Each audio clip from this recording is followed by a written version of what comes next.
I don't talk a lot about my upbringing. The president of the UFC, the man who built this into what it is today, the one and only Dana White. So, you know, I worked hard for this guy. I learned everything, and then I eventually moved out to Vegas. So all the Boston guys will remember Whitey Bulger and other people too. Yes, of course. So Whitey Bulger had a guy who worked under him, and his name was Kevin Weeks. And I was actually teaching a boxing class at the club in town. And these guys walk right in the middle of my class, and they're like, "Hey, we need to talk to you." And I said, "I'm teaching a class here," and they're like, "We need to talk to you outside." So I said, "What if this guy owns a club or something?" I don't know who he was, so we walk outside, and he's like, "Yeah, you owe me money." I said, "I don't even know you. How do I owe you money?" He goes, "You don't know me?" And once he started talking like that, I was like, "Oh no, this is not good." So. Yeah, they wanted $2,500 from me. I was doing business in town, and I didn't have it. I told him I don't have the money. He goes, "Well, you better come up with it." Months went by. Oh, wow. Months went by, and one day I got a call at my apartment, and it was somebody on the phone said, "You owe us that money, and you owe it to us tomorrow." And it was a Saturday, and they're saying I owed it to him on Sunday. I said, "I don't have it." I said, "Or what?" And they said, "Well, you better come up with it." Are you going to find out? And I said, "Or what?" I said, "Are you going to find out?" I literally hung up the phone, picked it back up, and called Delta and got a one-way ticket to Vegas. I left my couch, my stereo, my TV, I left everything. I literally... And why Vegas at that time? Why'd you pick Vegas? I'd grown up here. I'd grown up in here Vegas. before, Yeah. that's right. I was in Boston for almost 10 years. I went back there when I was 17. Okay, got And it. I left everything there. I flew out here, and like a couple months later is when all that stuff happened. They started digging up the bodies at the beach. He fled, and the whole thing came crumbling down like months later. But every one of us is a fighter. Every day you get out of bed, when you get out of bed every morning, right? You get up out of bed, life is standing right there to kick you in the face. Ready, leg cocked, ready to go, ready to go, ready to go, ready to go, ready to go, ready to go. Those guys did me the biggest favor of all time. Now, for those in attendance and UFC fans watching around the world, this is the moment you've all been waiting for.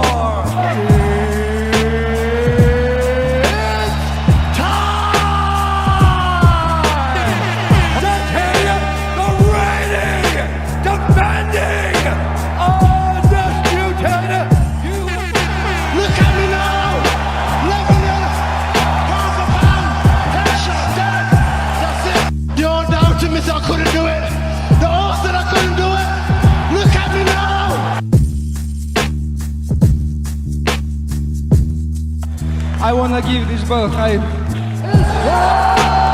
and his father make me. I know.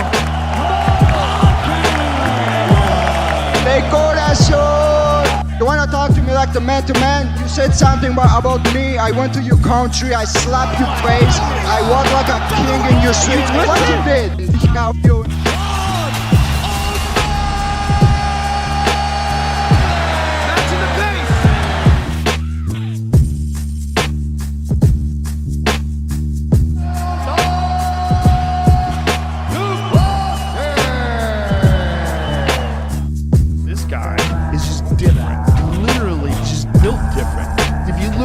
Rise. It's so crazy. We've never special.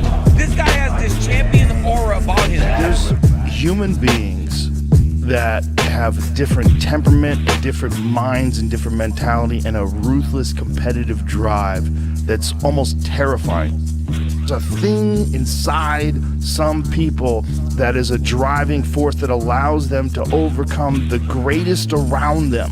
Right. And when John Jones talks about fights, though, when I had him on the podcast, one of the things that he talked about, some people don't really watch tape, or they only watch a little bit. They let their coaches do the work. John Jones studies everyone. He studies their tendencies. Khabib is in the conversation, but Mighty Mouse is in that conversation too. Mighty Mouse, to me, if you want to look at like a technical expression of the greatness of martial arts, he's as good as anybody's ever done it.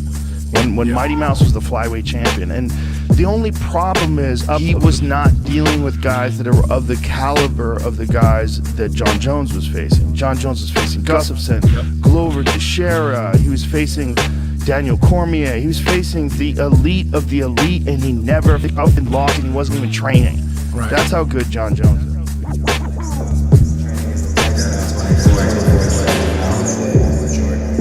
MMA, martial arts. Shouts to my man, Jason Morris. Thank you, bro. Thank you for all the good advice. Thank you for all your help. Helping me stay humble, stay positive, stay working. I want to get training again, get back training again.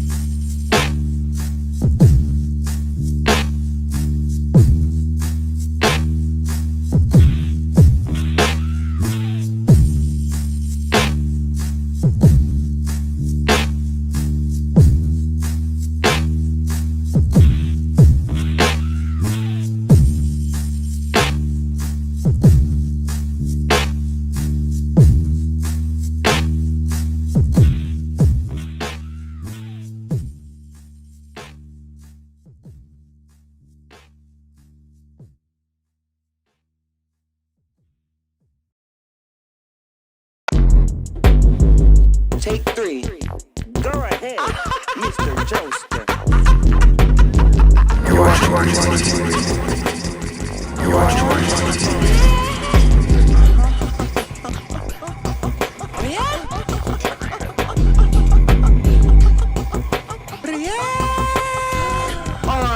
Well, another child about 7 or 8, I had to settle down, settle my fate. Now in this prematurity that one must face, eventually it tastes the arsenic and old lace. I had cuties with duties, the beauty is space. Truthfully, I truly do miss the old me.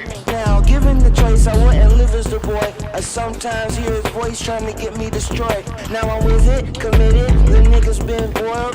Once the water cooled, I can heal my boy. But my loyalty to everything that made him so helped me live to see the future like Raven show. I want it all, the excess, stress and what's next. Staved off the need to get head like neck. From temptation, I bounce like Jack. The sensations I get from my XXX. Getting green from the whites, I can like Max. I've read in text like blacks, my flex. Hernan Cortez, my jazz cortex. I am your friend, my gems your head. Contrast compare, yeah, that's year after year. I have no fear, I done had 4 beers. My fashion queer, I swag all year.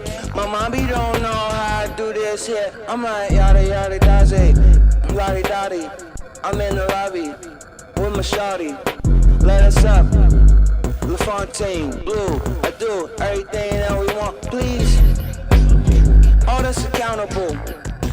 I'm about the bullshit, never more. And furthermore, the pulpit, and I'm feeling like evermore. I'm calling up the Mariana and forevermore.